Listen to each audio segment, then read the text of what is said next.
Hey guys, Samantha the Card Girl here. Welcome back to my channel. I'm here to play catch up for Anthony Dawn's 31 Days of Tarot Challenge 2021.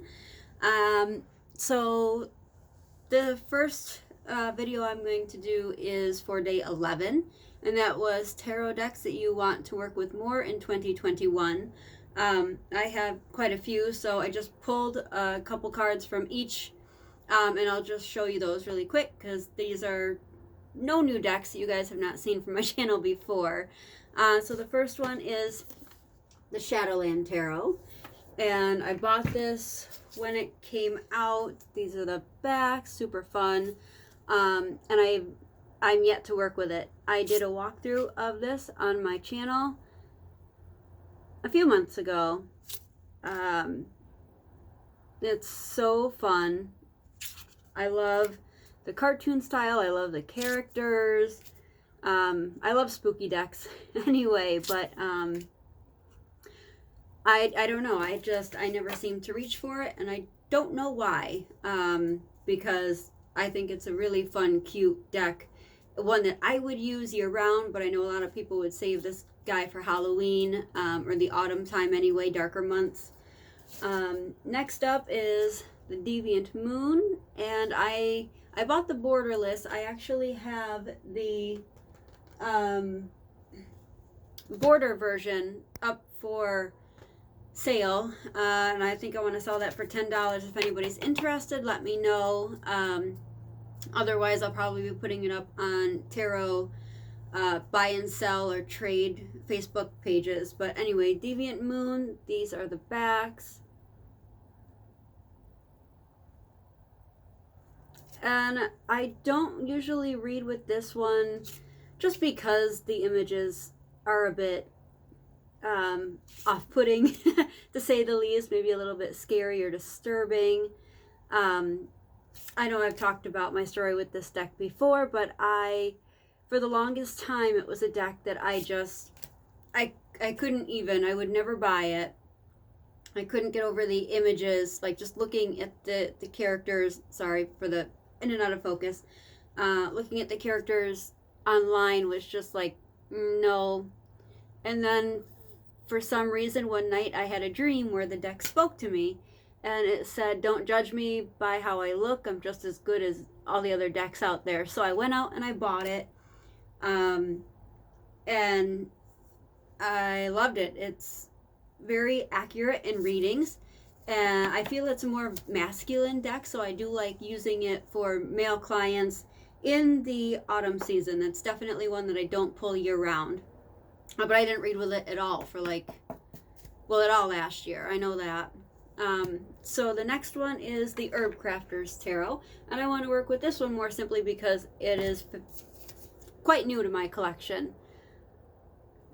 Like, I only bought it a month or two, I think these are the backs, month or two before I had Donovan. But they're so pretty.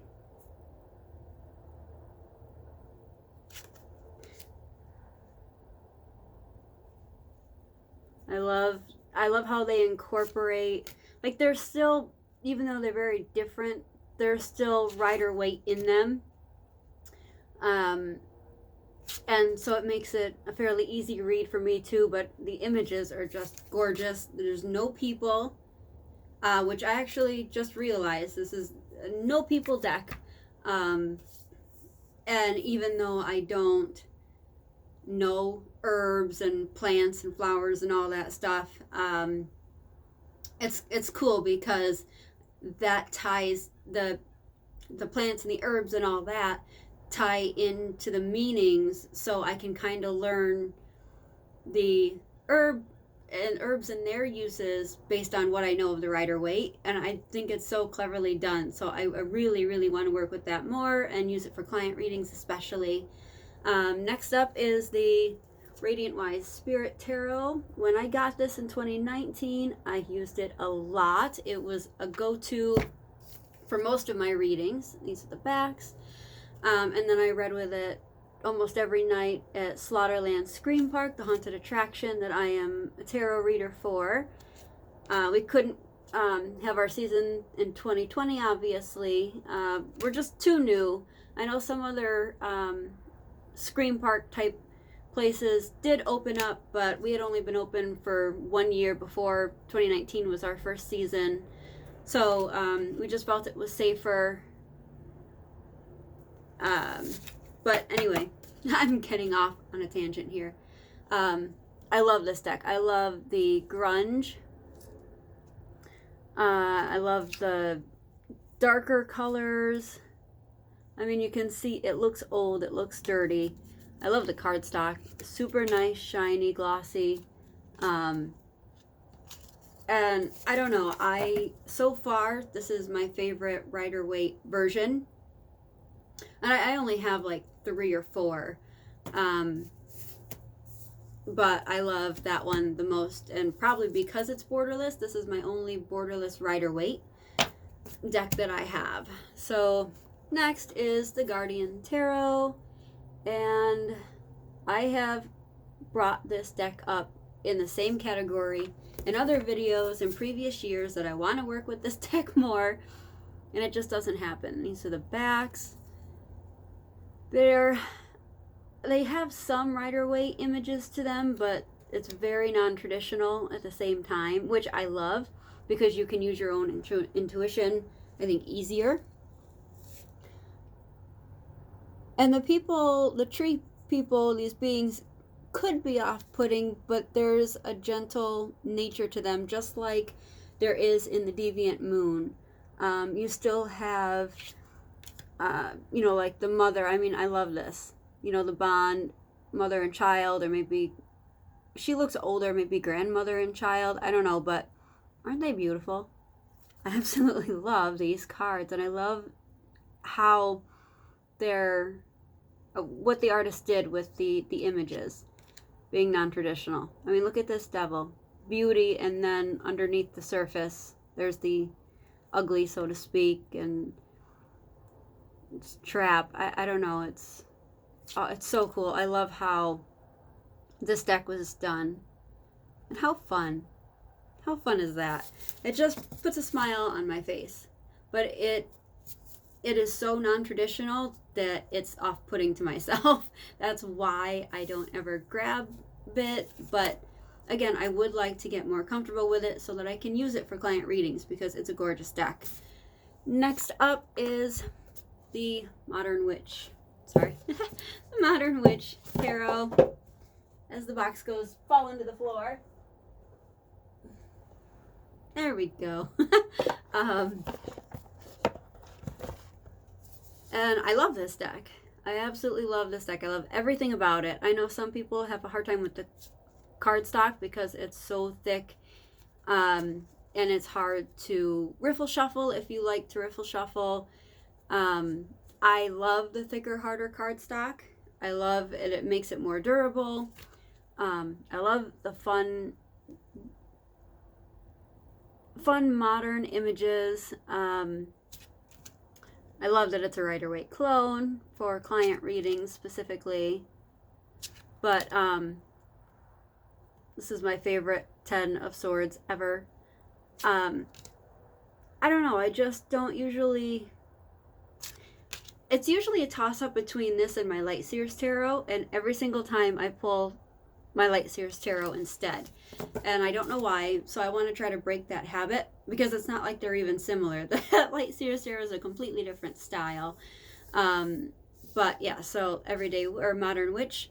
And next up, it's behind the camera here, is my Dame Darcy Mermaid Tarot. And I want to work with this one more because when I got it, like I said, I think in another video, it was around the same time that I found out I was pregnant and we were going into lockdown and just readings just stopped. And so I didn't pick up this deck for months and months. So now is the year, now is the time to bring this into my circulation of working decks and really have fun with it. Next up is the Dark Mansion Tarot. And there isn't anything that I don't love about this deck. I have the standard version. There was I don't know if it was a limited edition, but a different edition with different backings, and they were larger. I like these. I have smaller hands, so it just fits better. I love the style. The borders are freaking awesome. It's just like I would say, like, if I didn't know better, I would think Tim Burton made this deck. And look at that Lovers card, by the way. I love the depictions. I love the characters, that time period. Just, I don't know, it just draws me in something about it. But again, it's not one that I read for, or I pull to read with, rather. And that's because I rarely read for myself. And I think this is such a specific style that not everybody would want a reading with this, so I don't generally use it for client readings. I'll read with it in October, you know, or the September, October, November, whatever, but that's about it. So I want to use that more this year. And then lastly, I have it in a tin here. It's my Everyday Witch Tarot. I don't have the original box anymore. I got rid of that a long time ago. But I have this little tin made, and I can't remember where. I'll have to find the website, but you can custom make tarot tins, and you can choose any image for the top. So I'm actually going to do the same thing with my Shadowland Tarot and have a box made with the backs of those, so I know what's in it. You know, but this is definitely a soul deck. It's a forever deck. It's a deck I will never ever get rid of, and if and when it starts to wear and show its age, I will replace it and get another one. It's one of the first Rider-Waite clones that I learned to read tarot on comfortably for myself and other people. And I just want to read with it more this year and bring it back into circulation, and other years too, because of new decks coming in. It just kind of got put to the wayside, put on the back burner. So yeah, this is definitely coming back out in 2021 for me. All right, guys, that was a long video, so I'm going to stop this one here, and then I will be right back to do day 12, day 13, and day 14, maybe day 15 too, depending on how fast the answers go. Bye, guys.